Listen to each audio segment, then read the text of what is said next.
Hello everyone, and welcome back to Kuttigathas, a podcast where we bring you enchanting stories from Hindu culture, Indian folklore, and timeless parables filled with magic, adventure, and life lessons. Are you ready for today's tale? Let's begin! Before we start today's tale, let's start off with 3 ohms. Take a deep breath in, and when you exhale, say Om for as long as you can.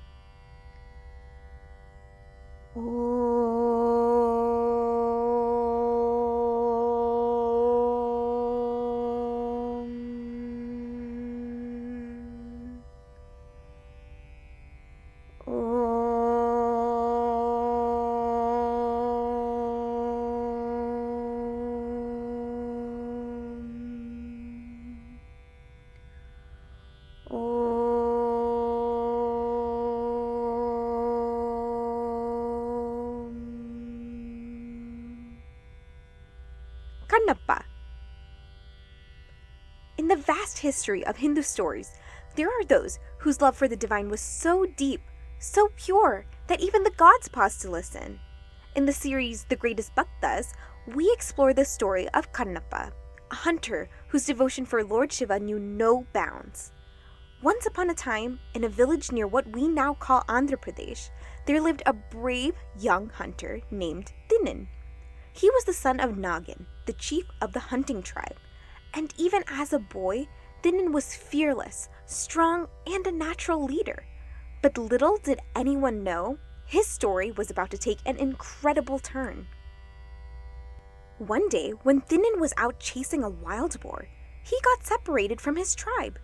As he was trying to find his way back to his home, he climbed a hill and stopped in his tracks. Whoa! Right under a giant tree stood a small black stone that was shaped like a Shiva lingam. Dinnan, having grown up in the tribe, did not know what this was, but he felt so connected to this stone. He felt like he had met someone very, very important. Now, Dinnan did not know any prayers or rituals. He had never grown up being taught any of these things, but what he knew was that he wanted to do everything he could to take care of the Shiva lingam. He bowed his head, and from that day on, he visited the Shiva lingam every single day. He had seen others bring things like flowers and sweets for the lingam, so he brought what he had, fresh meat from his hunt. He didn't have a pot, so he filled his mouth with water from the stream and gently spit it all over the lingam to keep it clean. When it rained, he covered the lingam with his own body, and when the sun was hot, he shaded it. Instead of saying slokas and bhajans, he spoke to the lingam like a friend, telling it about his days and his desires. Now, to others, it may have looked strange, but to Lord Shiva, it was the purest love. But not all agreed with this. In a nearby village lived a Brahmin who also worshipped the same lingam. Every morning, he would arrive to find, yuck, raw meat, footprints, water spat from a mouth. He was mortified. At first, he thought it must be some animal. But as he saw this coming day in and day out, he realized it had to be a person. He thought, who would dare do this to his beloved lingam as he spent each day scrubbing and cleaning and praying for answers? That night, Lord Shiva came to the Brahmin in a dream. He said, if you want to see true devotion, watch and wait. The next morning, the Brahmin hid in the bushes and noticed Dinnan arrive. And as he did every day, he knelt, placed his meat offering, washed the lingam the only way he knew he could, and smiled with love. Just as the Brahmin was planning to tell him what he was doing was outrageous, something unbelievable happened. The lingam began to bleed. Blood trickled from one of its eyes. Dinnan gasped, "Oh no! My lord is hurt!" He tore his garment and tried to stop the bleeding, but nothing worked. He thought, if my lord's eyes is hurt, then I must sacrifice mine. He took his knife, held it to his face, and yes, he removed his own eye and gently placed it on the lingam.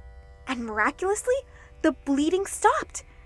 Dinnan leaped for joy that he had made his lord feel better. But then the other eye of the lingam began to bleed. Thinan was worried, not that if he removed his other eye that he would be blind, but rather, how would he know where to place his second eye if he could not see? But then he had a plan.